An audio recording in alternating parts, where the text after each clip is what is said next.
جی کوئی عبارت پڑھ لیں جی.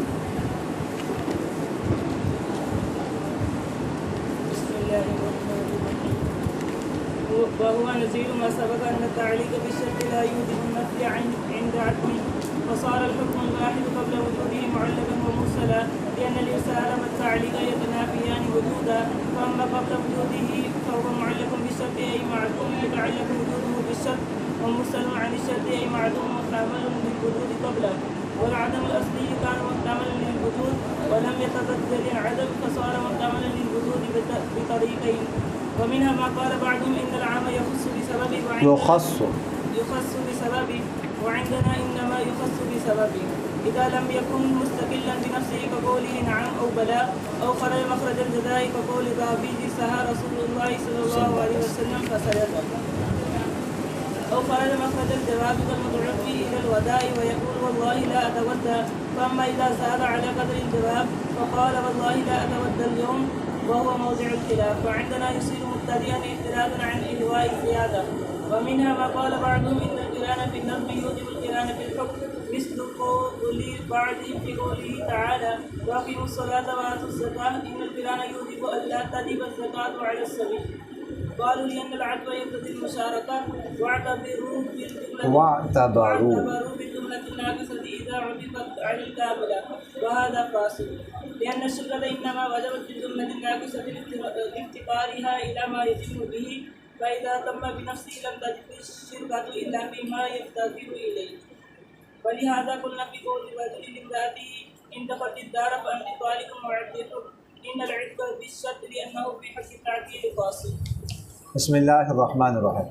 اللهم صل على محمد بعدد من صلى عليه، وصل على محمد بعدد من لم يصلي عليه، وصل على محمد كما أمرت بالصلاة عليه، وصل على محمد كما تحب أن يصلى عليه، وصل على محمد كما ينبغي أن يصلى عليه، وهو نظیر ما سبق. فرماتے ہیں یہ نظیر ہے، یعنی مطلق اور مقید جب سبب میں آ جائے اس پر عمل کرنا، ایک کو دوسری پر محمول نہ کرنا.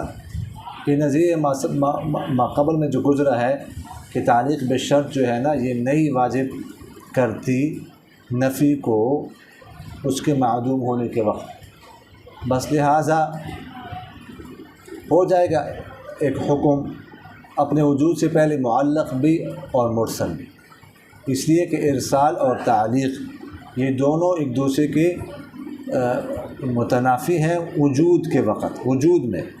بہرحال وجود سے پہلے تو معلق بالشرط بھی ہو سکتا ہے، یعنی معدوم ہو اس کے وجود کا تعلق و شرط کے ساتھ، اور مرسل یعنی کھلا ہوا شرط سے چھوڑا ہوا ہو یہ بھی ہو سکتا ہے، معدوم ہو احتمال لگتا ہے وجود کے سے پہلے.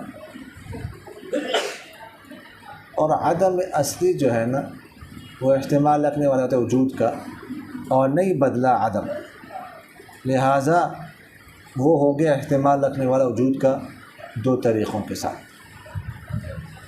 اور وجوہ فاسدہ میں سے ایک وہ ہے جیسے کہ بعض حضرات نے کہا ہے کہ عام خاص کر دیے جاتے ہیں اپنے سبب کے ساتھ.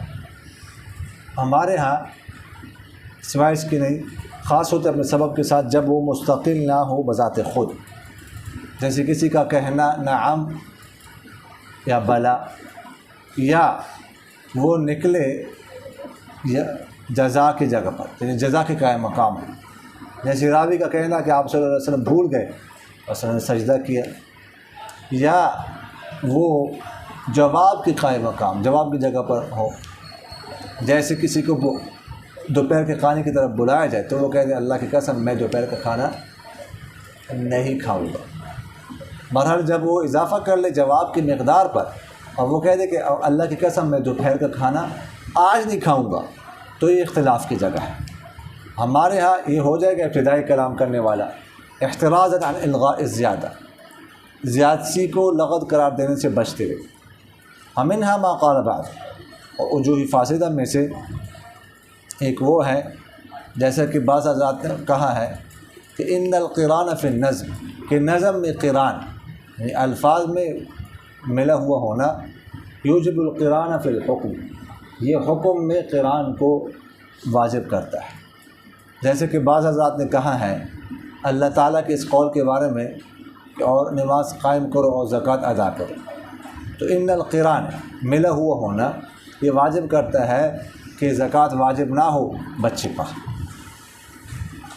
قول انہوں نے کہا اس لیے ہے کہ عطف جو ہے نا یہ تقاضا کرتا ہے شرکت کا، اور انہوں نے اس کو قیاس کیا ہے جملہ ناقصہ کے ساتھ جب وہ عطف کیا جائے جملہ کاملہ پر۔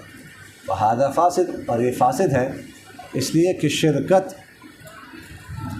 واجب ہوئی ہے جملہ ناقصہ میں اس کے احتیاج کی وجہ سے اس چیز کی طرف جس کی طرف وہ مکمل ہوتا ہے۔ فَإِذَا تَمَّ بِنَفْسِهِ، جب وہ خود مکمل ہو جائے بذات خود، لم تجب الشرکت، تو نئی شرکت واجب ہوتی الا فیما یفتقر الیہ، مگر اس میں جس میں اس کو احتیاج ہو، حاجت ہو۔ ولہذا قلنا، اسی وجہ سے ہم نے کہا ہے فی قول رجل لامرأتہ، کسی شخص کے اپنے بیوی سے یہ کہنے کے بارے میں کہ ان دخلت الدار فانت طالق وعبدی حر، اگر تو گھر میں داخل ہو گئے تجھے طلاق ہے، میرا غلام آزاد ہے۔ ان العتق بالشرط، تو آزادی شرط کے ساتھ ہوگی، اس لیے کہ تعلیق کے حق میں وہ عتق جو ہے وہ کیا ہے، قاصر ہے۔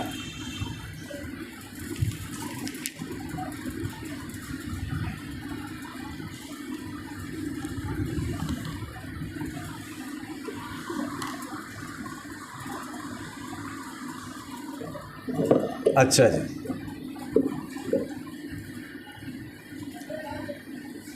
مصنف رحمہ اللہ یہاں سے بیان فرمانا چاہتے ہیں کہ ہم نے ابھی جو پڑھا کہ سبب مطلق اور مقید کے بارے میں، تو سبب مطلق اور مقید پر عمل کرنا یہ تعلیق بالشرط اور عدم تعلیق بالشرط پر عمل کرنے کی طرح ہے۔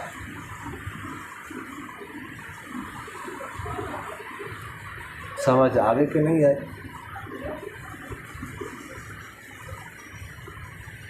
جس طرح طلاق وغیرہ کو، مثلا طلاق کو شرط کے ساتھ معلق کرنے پر سے پہلے اس میں اس بات کی گنجائش ہوتی ہے کہ شرط کے ساتھ معلق کیے بغیر ویسے تنجیزاً طلاق دی جائے۔ اب نقد بیوی سے کہا جائے انت طالق، کہا جائے، تو اسی طرح تعلیق بالشرط کے بعد بھی، یعنی طلاق کو شرط کے ساتھ معلق کرنے کے بعد بھی یہ اختیار باقی رہتا ہے، یہ ختم نہیں ہوتا۔ یعنی جس طرح ابھی طلاق کو معلق نہیں کیا تو تنجیزاً بھی طلاق دے سکتے ہیں، اپنی بیوی سے کہیں انت طالق ثلاثا یا انت طالق، اور معلق بھی کر سکتا ہے۔ بیوی سے کہہ دیں دخلت الدار فانت طالق۔ اسی طرح جب اس نے معلق کر دیا شرط کے ساتھ، یعنی اس کو کہا ان دخلت الدار فانت طالق،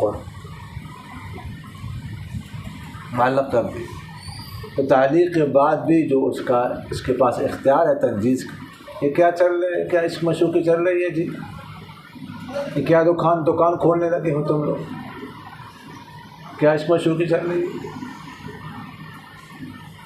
جی؟ کئی دن ہو گئے وہ بیوی کے پاس نہیں گیا،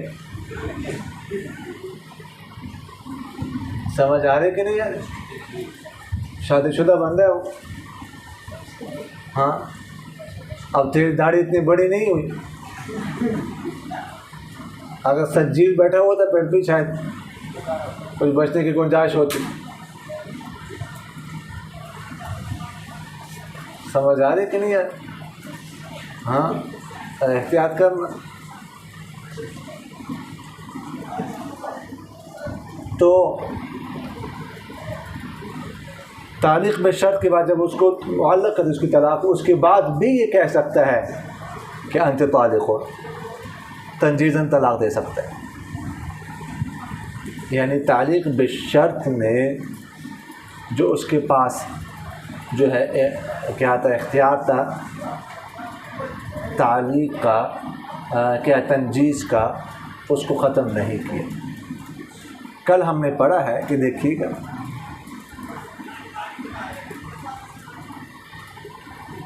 سبب مطلق کو مطلق رکھا جائے گا اور سبب مقید کو مقید رکھا جائے گا. مطلق کو مقید پر محمول نہیں کیا جائے گا. ہم نے کل پڑھا تھا کہ دیکھیے گا ایک چیز کے کئی اسباب ہو سکتے ہیں. وجود سے پہلے ایک چیز کے کئی اسباب ہو سکتے ہیں. ملکیت ہے، یہ بیع کے ذریعے سے بھی آ سکتی ہے، ہبہ کے ذریعے سے بھی آ سکتی ہے، وصیت کے ذریعے سے بھی آ سکتی ہے، وراثت کے ذریعے سے بھی آ سکتی ہے. سمجھ آ گئی؟ مثلاً یہ مال کر ہے نا، تو کئی اسباب ہو سکتے ہیں اس پر ملکیت آنے کے، لیکن وجود سے پہلے. وجود تو ایک ہی سبب سے ہوگا، انہیں کہ یہ چیز، اس چیز پر میں ملکیت بیع کے ذریعے سے بھی آئے، ہبہ کے ذریعے سے بھی آئے، وصیت کے ذریعے سے بھی آئے، وراثت کے ذریعے سے بھی آئے. ایسے تو نہیں ہو سکتا.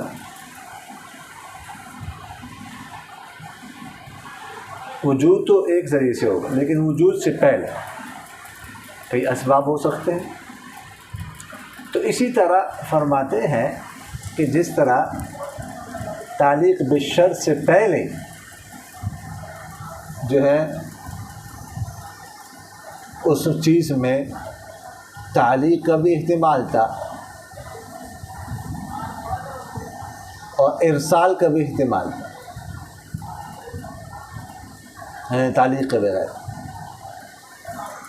اسی طرح تعلیق بشرط کے بعد بھی اس میں تعلیق اور ارسال دونوں کا احتمال ہوگا طلاق میں. البتہ جب طلاق واقع ہوگی تو پھر ایک طریقے سے ہوگی ایک طریقے سے. پھر اگر کسی نے طلاق کو معلق کر دیا، ان خرجت الدار فانت طالق، اس کے بعد اس کو تنجیزاً طلاق دے دی، انت طالق ثلاثا، تو بس اب 3 طلاقیں ہو گئی. اب تو اگر اس کے بعد دخول دار بھی یا خروج دار بھی پایا جائے گا تو طلاق واقع نہیں ہو. سمجھ آ گئی کہ نہیں؟ تو یہی بات جو ہے نا وہ یہ مصنف رحمہ اللہ جو ہے وہ بتانا چاہتے ہیں کہ تعلیق بشرط اس کو ختم نہیں کرتی. اچھا جی، آگے فرماتے ہیں وَمِنْهَا مَا قَالَ بَعْضُهُمْ،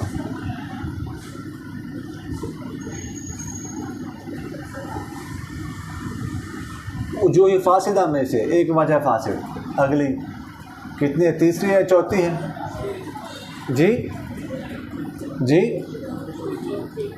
جس کی قائل ہے مالکیہ، شوافع اور امام مزنی، ابو بکر دقاق، ابو ثور وغیرہ حضرات.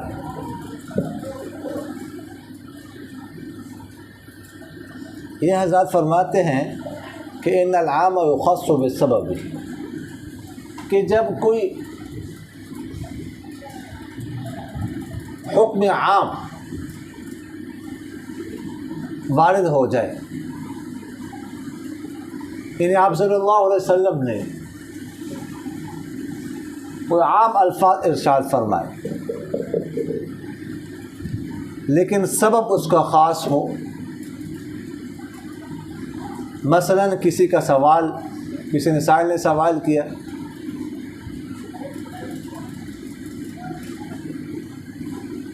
تو آپ صلی اللہ علیہ وسلم نے فرمایا من فعل کذا فعلیہ کذا، جو ایسا کرے گا اس کے لیے حکم. یہ نہیں کہا فلا کا کذا آپ کے لیے، یہ نہیں کہا، عام الفاظ استعمال فرمائے، من فعل کذا فعلیہ کذا. الفاظ عام ہے لیکن سبب کیا ہے؟ سائل کا سوال. تو یہ حضرات فرماتے اگرچہ یہ الفاظ عام ہے لیکن اب اپنے سبب تک ایک خاص رہے گا اس شخص تک. اسی طرح کوئی حادثہ ہو گیا تو آپ صلی اللہ علیہ وسلم نے کوئی عام حکم ارشاد فرمایا، تو یہ حضرات فرماتے ہیں کہ وہ حکم اس حادثہ تک خاص رہے گا. اگر کسی اور میں وہ حکم ثابت کرنا ہے تو پھر یا تو نص ہونی چاہیے اس کے لیے، نص، یا پھر قیاس کے اس پر قیاس کر کے اس کو ثابت کر سکتے ہیں. اس کو کسی اور کے لیے اس حکم کو ثابت نہیں کر سکتے.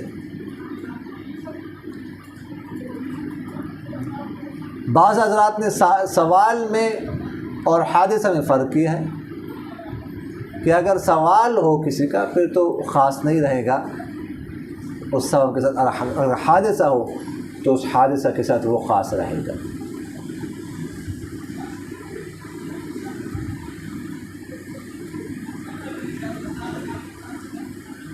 سمجھ آ رہی کہ نہیں آ رہی؟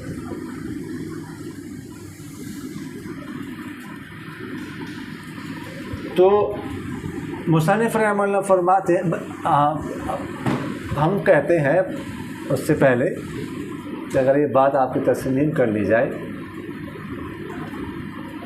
کہ حکم عام اپنے سبب کے ساتھ خاص رہے گا، تو پھر تو اس کا مطلب یہ ہونا چاہیے کہ جو زہار کا واقعہ ہے نا، وہ تو ہلال بن امیہ رضی اللہ تعالیٰ کے اہلیہ خولہ رضی اللہ عنہ کے بارے میں حکم نازل ہوا ہے زہار کا.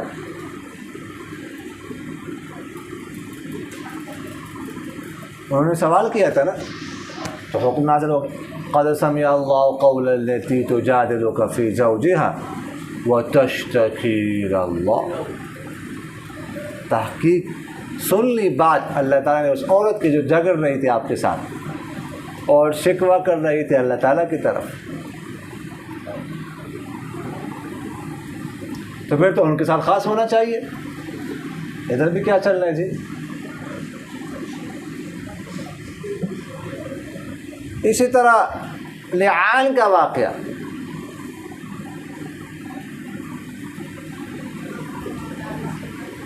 وہ تو عبید بن عجلان رضی اللہ تعالیٰ عنہ کے بارے میں آیا ہے.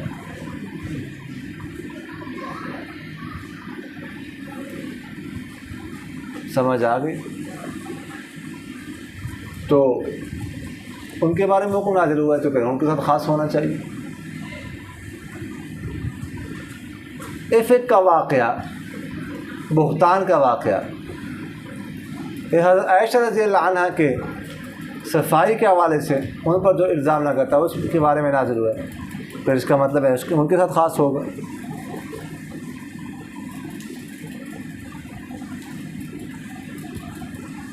سمجھ آ رہی؟ پھر تو سارے واقعات بس ان لوگوں کے ساتھ خاص ہوں گے، کسی اور پر یہ احکام لاگو نہیں کر سکیں گے. لیکن کوئی بھی نہیں کہتا کہ ان لوگوں کے ساتھ خاص ہے، یہ کسی اور پر لاگو نہیں ہوگی احکام، بلکہ سب پر لاگو ہوتے ہیں، کرتے ہیں.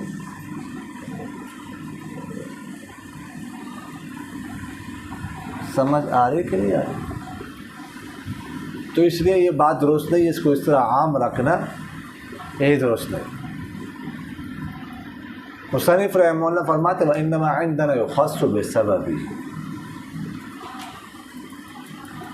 کہ یہ ہر جگہ خاص نہیں ہوتا، بعض جگہوں پر ہوتا ہے، بعض جگہوں پر نہیں ہوتا. تو کہاں پر ہوتا ہے کہاں پر نہیں ہوتا؟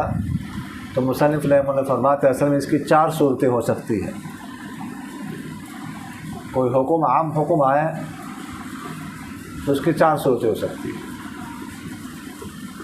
پہلی صورت اذا لم یکن مستقلا بنفسہ کقولی نعم او بلا، کہ جب کوئی لفظ جو ہے نا وہ ایسا ہے کہ جو مستقل نہ ہو اپنی ذات میں، یعنی جب تک اس کو آپ کسی اور لفظ کے ساتھ کسی اور جملے کے ساتھ نہ ملائے تو اس کا معنی ادا نہ ہو. جیسے نعم یا بلا. نعم کا معنی کیا ہے؟ جی ہاں، جی ہاں، جی ہاں. آپ کہتے ہیں جی ہاں، جی ہاں، جی ہاں، جی ہاں، جی ہاں. کیا مطلب؟ کوئی سمجھ آئے گا جی ہاں کیا کہ جب تک کسی اور جملے کے ساتھ نہ ملے. مثلاً کوئی یہ کہہ دے اکان علی علیک الف درہم، کہ میرے آپ کے ذمہ 10,000 درہم ہیں. آپ کہہ دیں نعم، جی ہاں. ابھی تو جملہ بن گیا، مگر نہ جی ہاں جی ہاں کرتے رہو. لوگ کہیں کوئی وظیفہ کر رہے ہو. یا بلا. بلا کا بلا کیا ہے؟ کیوں نہیں. تو آپ کہتے کیوں نہیں، کیوں نہیں، کیوں نہیں، کیوں نہیں، کیوں نہیں، کیوں نہیں، کہتے رہو. کچھ سمجھ آئے گی اس کی؟ جب تک اس کو کسی اور جملے کے ساتھ نہ ملے. تو یہ کہ الیس لی علیک الف درہم، کیا میرے آپ کے ذمہ 1000 درہم نہیں ہے؟ تو دوسرا کہتے بلا، کیوں نہیں. اب سمجھ آ گئی. اگر نہ سمجھ نہیں آنی تھی.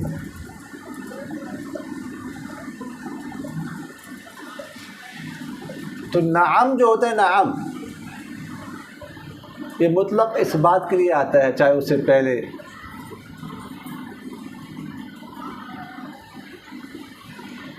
نفی ہو یا اثبات ہو، خبر ہو یا استفہام ہو. جبکہ بلا نفی کے بعد اس بات کے لیے آتا ہے.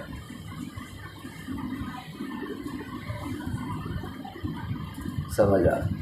تو اب یہاں پر اگر کسی نے کہا تو اب یہاں پر اگر سے نعم بلا یہ الفاظ عام ہے لیکن اپنے سبب کے ساتھ خاص رہیں گے. سمجھ آ گیا کہ نہیں ہے؟ اب یہ نعم جس نے کہا تھا اکان علی علیک الف درہم، تو بس اس کے ساتھ نعم لگائیں گے. اب کسی اور جگہ پر نہیں لگے گا کہ بس ہاں جی کوئی بھی اس سے سوال کرے گا تو بس جو فوراً نعم لگا دو، اس کی طرف سے نعم لگا دو، ہر چیز کو اپنے اوپر ثابت کرے. ایسا نہیں ہوگا.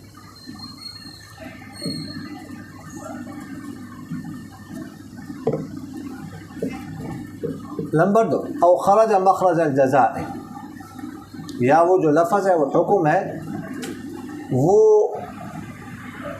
جزا کے قائم مقام، وہ جزا واقع ہو جائے تب بھی وہ اپنے سبب کے ساتھ خاص رہے. جیسے سہا رسول اللہ صلی اللہ علیہ وسلم فسجد، آپ صلی اللہ علیہ وسلم بھول گئے، سجدہ کیا. اب واقعہ ہوا کیا کہ آپ صلی اللہ علیہ وسلم نے ایک دفعہ نماز پڑھائی 4 رکعتوں والی.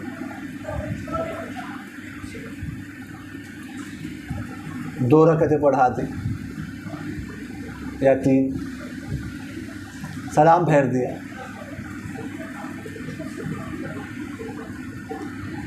بھول گئے. کوئی خاموش، کوئی بولے گا. تو ایک تھے ذوالیدین صاحب تھے. ذوالیدین 2 ہاتھوں والے تھے. کتنے ہاتھوں والے تھے؟ 2 ہاتھوں والے. سمجھ آ گئی؟ ذوالیدین ان کا لقب تھا. ان کے ہاتھ ذرا لامبے لامبے تھے، اس وجہ سے آپ صلی اللہ علیہ وسلم کو ذوالیدین کہتے تھے. ذوالیدین. تو وہ بول پڑے. انہوں نے کہا قصرت الصلاۃ یا رسول اللہ ام نسیت، کہ نماز میں کمی واقع ہو گئی ہے یا آپ بھول گئے. یعنی کوئی اللہ کا حکم آ گیا، اب اس کے بعد اتنی رکعتیں پڑھنی ہے، پھر تو مزے ہو گئے. یا آپ بھول گئے تو آپ صلی اللہ علیہ وسلم نے فرمایا کل ذالک لم یکن، اس میں کوئی بات نہیں، ان میں سے تو کوئی بات نہیں ہوئی، نہ کمی ہوئی ہے نہ میں بھول ہوں۔ انہوں نے کہا نہیں بل کچھ تو ہوا۔ پھر صحابہ نے آپ صلی اللہ علیہ وسلم سے پوچھا کہ ذوالیدین صاحب جو فرما رہے ہیں ٹھیک فرما رہے ہیں؟ میں کہا ہاں جی۔ تو پھر اگلی رکعت پڑھا تو اس میں آتا ہے سہا رسول اللہ صلی اللہ علیہ وسلم فسجد، آپ صلی اللہ علیہ وسلم بھول گئے، سجدہ کیا۔ اب یہاں پر سجدے کا لفظ عام ہے، سجدہ کیا، کون سا سجدہ کیا؟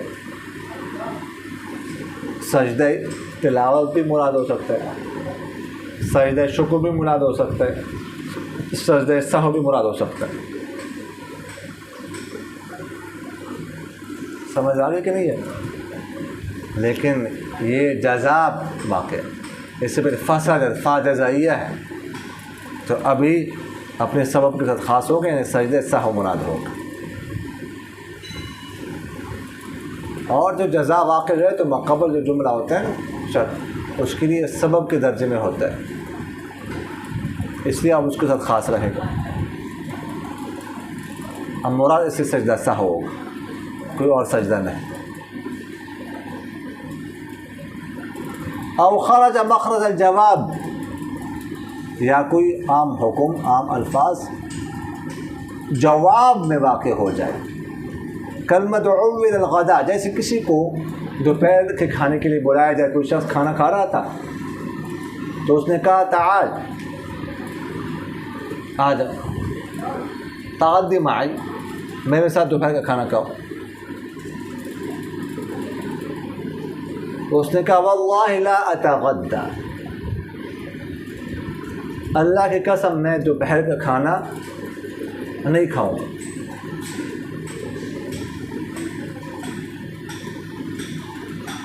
تو اب یہ بھی اسی سبب کے ساتھ خاص رہے گا، اگر اس کے ساتھ کھانا کھاتا ہے،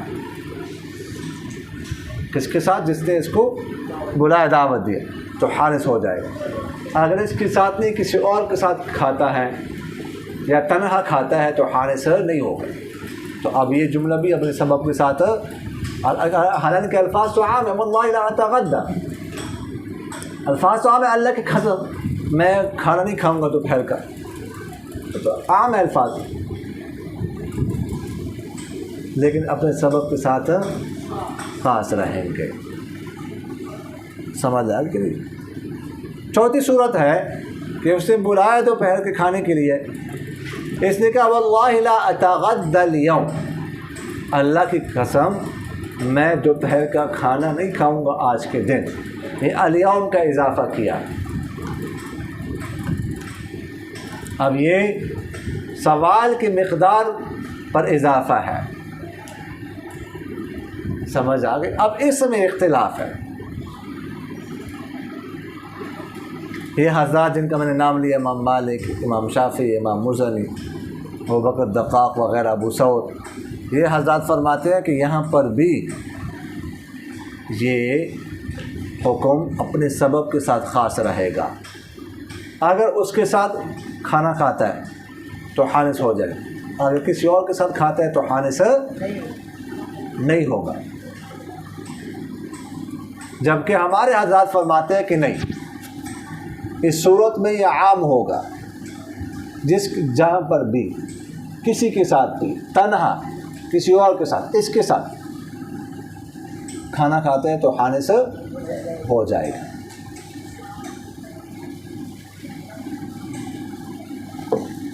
اس کی وجہ یہ ہے کہ یہاں پر اب اس نے زیادتی کی ہے سوال کی مقدار پر، واللہ لا اتغدی اليوم،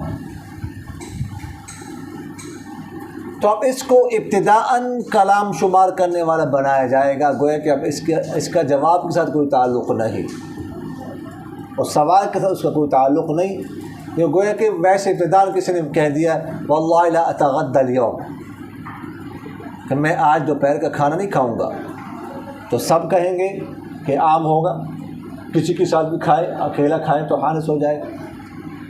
تو یہاں پر بھی اب یہ اس کا کوئی گویا کہ سوال کے ساتھ تعلق نہیں ہے، یہ نیا جملہ، نیا کلام کرنے والا بن گیا یہ۔ کیونکہ اس نے اضافہ کر دیا اپنے جواب میں۔ اگر اس کا تعلق اب سوال کے ساتھ بنائیں گے تو اس صورت میں جو الیوم کا اضافہ ہے اس کو لغو ماننا پڑے گا، کیونکہ پھر جب آپ کہہ رہے ہیں کہ اس کے ساتھ کھانا کھائے گا تو حانس ہو جائے گا، کسی اور کے ساتھ کھانا کھائے گا تو حانس نہیں ہوگا، تو پھر الیوم کا تو اضافہ لغو ہو گیا نا، اس کو لغو ماننا پڑے گا۔ تو ایک عاقل بالغ شخص کے کلام کو لغو قرار دینا یہ درست نہیں ہے۔ تو اس لیے اب اس کے کلام کو لغو سے بچانے کے لیے ہم یہ کہیں گے کہ یہ ابتداءً کلام کرنے والا ہے، اس کا اب اس سوال کے ساتھ کوئی تعلق نہیں ہے۔ یہ بات سمجھ آگے کہ نہیں آئی؟ آگے یا آئی گئی؟ وَمِنْهَا مَا قَالَ بَعْضُهُمْ، پانچویں اور آخری وجہ فاسد، سمجھ آگے کہ نہیں ہے؟ اس کے قائل بعض حضرات نے کہا ہے کہ مالکیہ ہے، امام مالک رحمہ اللہ ہے، یہ فرماتے ہیں کہ قران فی النظم قران فی الحکم کو واجب کرتا ہے کہ جب نظم میں عبارت میں دو جملے ایک ساتھ ہیں، قران کا مطلب ملے ہوئے ہیں، تو ان کا حکم بھی کیا ہوگا؟ ایک ہوگا۔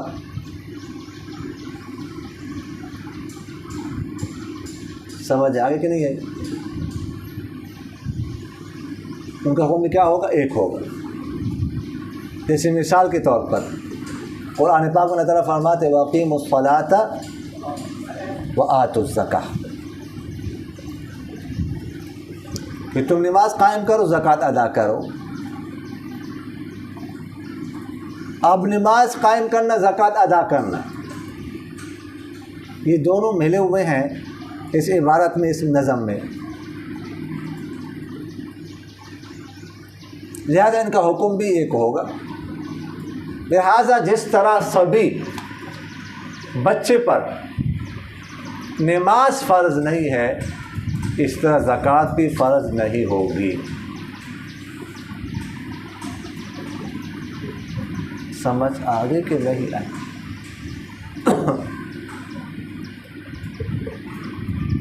ہم بھی کہتے ہیں کہ مال سبی میں زکوٰۃ واجب نہیں ہے، لیکن اس وجہ سے نہیں، اس ضابطے کی وجہ سے نہیں، اور نصوص کی وجہ سے۔ مثلا آپ صلی اللہ علیہ وسلم نے فرمایا لا زکوٰۃ فی مال صبی، کہ صبی کے مال میں، بچے کے مال میں کوئی زکوٰۃ نہیں۔ اس طرح فرمایا لیس فی مال صبی زکوٰۃ، صبی کے مال میں کوئی زکوٰۃ نہیں ہے۔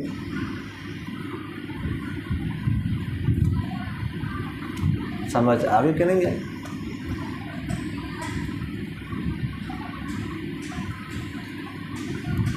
تو اس وجہ سے، اس وجہ سے نہیں۔ اس طرح آپ صلی اللہ علیہ وسلم نے کیا فرمایا کہ رفع القلم عن ثلاث، کہ قلم اٹھا دی گئی کتنے لوگوں سے؟ 3 افراد سے۔ عن النائم حتى يستيقظ، نائم سے جب تک سوئے ہوا ہے تو وہ کیا مکلف نہیں۔ عن الصبی حتى يحتلم، بچے سے جب تک وہ بالغ نہیں ہو جاتا وہ مکلف نہیں ہے، ٹھیک ہے، نماز کا مکلف نہیں ہے، زکوٰۃ کا مکلف نہیں ہے، وغیرہ ذالک، مجنون بھی اسی طرح۔ تو اس وجہ سے تو انہوں نے اپنے استدلال کے لیے یہ دلیل پیش کی استدلال کے طور پر، قالوا ان کا لأن العطف يقتضي المشاركة واعتبروا بالجملة الناقصة إذا عطفت على الكاملة۔ انہوں نے کہا کہ دیکھیے کہ عطف جو ہے نا، عطف یہ مشارکت کا تقاضا کرتا ہے۔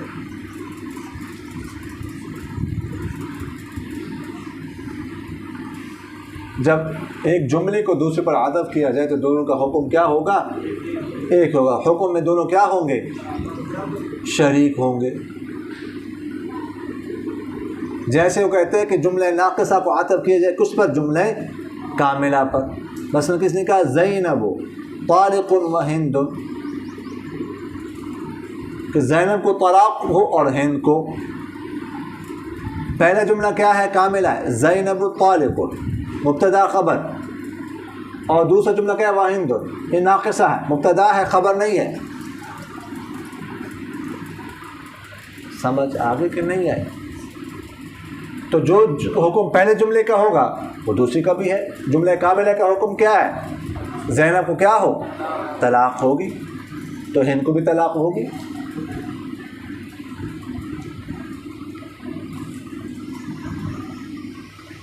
لہذا جس طرح یہ جملہ ناقصہ جملہ کاملہ حکم مشترک ہوتے ہیں، اس طرح اگر ان کے علاوہ اور دو جملوں کو اس طرح عطف کیا جائے، عطف کے ذریعے سے جمع کیا جائے، تو ان کا حکم بھی کیا ہوگا؟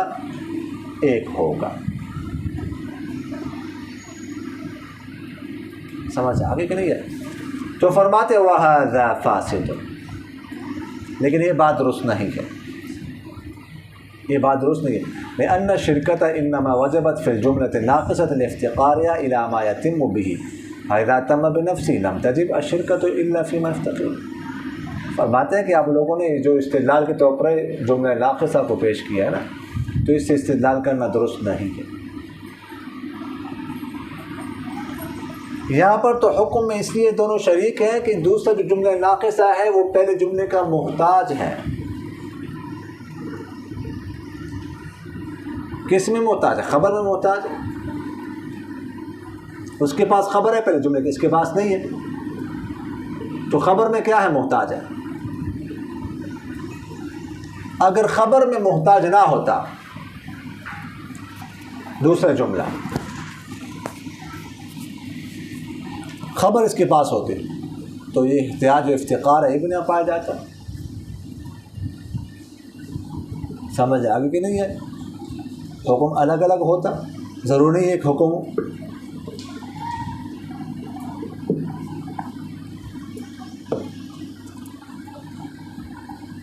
لیکن یہ اصل مسئلہ اس کا یہ ہے، اگر یہ افتقار جملہ کاملہ میں پایا جائے، دو جملے کامل ہو، تو بھی ایک حکم ہوگا دونوں کا.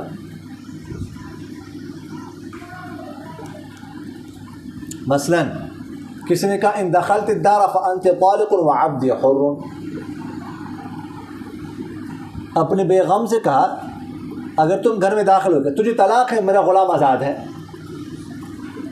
اب دیکھیے کہ آپ انت طالق ایک جملہ ہے، جملہ کاملہ ہے، وعبدی حر دوسرا جملہ ہے، یہ بھی جملہ کاملہ ہے، بالکل جملہ کاملہ ہے.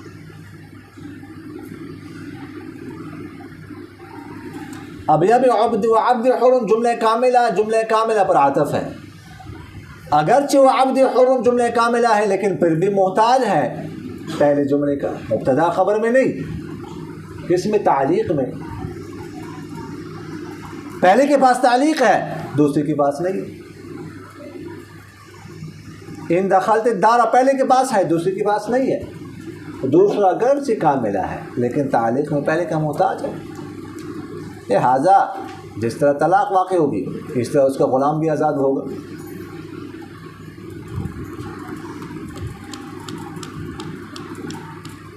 سمجھ آگے کہ نہیں آئے؟ کیونکہ کہنے والے کا مقصد یہ ہے کہ اس کو طلاق کو بھی معلق کر رہے ہیں اور آزادی کو بھی معلق کر رہے ہیں. اگر یہ مقصد نہ ہوتا تو پھر اس طرح اس کو کہنے کی ضرورت بھی نہ ہوتی. سمجھ آ رہی کہ نہیں آ رہی؟ تو اصل جو ہے نا وہ ناقصہ کاملہ ہونا نہیں ہے، اصل میں کیا ہے؟ کیا ہے اس کو افتقار، احتیاج.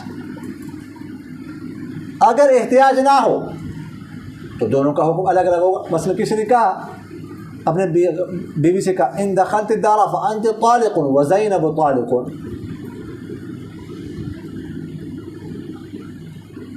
لیکن تم گھر میں داخل ہو گئی تو تجھے طلاق ہے اور زینب کو طلاق ہے.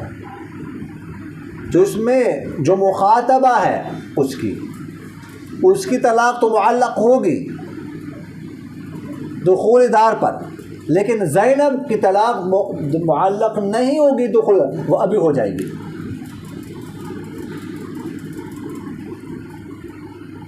اب یہاں پر وہ زینب طالق جملہ کاملہ ہے، اس کو کسی قسم کی افتقار احتیاج کی ضرورت، کوئی احتیاج افتقار اس میں نہیں، محتاج نہیں ہے پہلے جملے کا. اس لیے زینب کی طلاق معلق نہیں ہوگی، وہ ابھی ہو جائے گی. کیوں؟ اس لیے کہ اگر اس کی طلاق کو بھی معلق کرنا ہوتا تو متکلم کہتا ان دخلت الدار فانت طالق وزینب، بس اتنا کہہ دیتا. کیونکہ اگر مقبل پر عطف کرنا مقصود ہوتا، مقبل پر حکم میں شرکت مقصود ہوتی تو وہ زینب وہ کہہ دیتا بس. یہ شرکت مقصود ہوتی نا تو وہ زینب وہ کہتا، کیونکہ اس میں تو ویسے بھی طلاق کا ہے نا، طلاق کا حکم ہے، تعلیق مقصود ہوتی، ٹھیک ہے نا، تو وہ زینب وہ کہہ دیتا بس. اتنا جملہ کہنا کافی تھا. اس کی جو مخاطبہ تھی اس کی طلاق میں معلق ہو جاتی، اس کی بھی معلق ہو جاتی. شرکت ہوتی حکم میں، لیکن اس نے آگے پھر وطالق اس کے لیے الگ سے خبر لائے ہیں، تو اس کا مطلب ہے کہ زینب کی طلاق کو معلق نہیں کر رہا، لہٰذا زینب کو ابھی طلاق واقع ہو جائے گی. تو اصل کیا ہے؟ جملہ ناقصہ جملہ کاملہ نہیں ہے، اصل افتقار ہے، احتیاج ہے. لہٰذا یہ معلوم ہوا کہ قران فی النظم جو ہے وہ قران فی الحکم کو واجب نہیں کرتا. وگانا یہاں پر ان دخلت الدار فانت طالق وزینب طالق، تو زینب کی طلاق بھی پھر معلق ہونی چاہیے تھی، لیکن کوئی بھی اس کو معلق نہیں کرتا. سب کہتے ہیں کہ طلاق ابھی ہو جائے. سمجھ آ گئی کہ نہیں آئی؟ وما علینا الا البلاغ.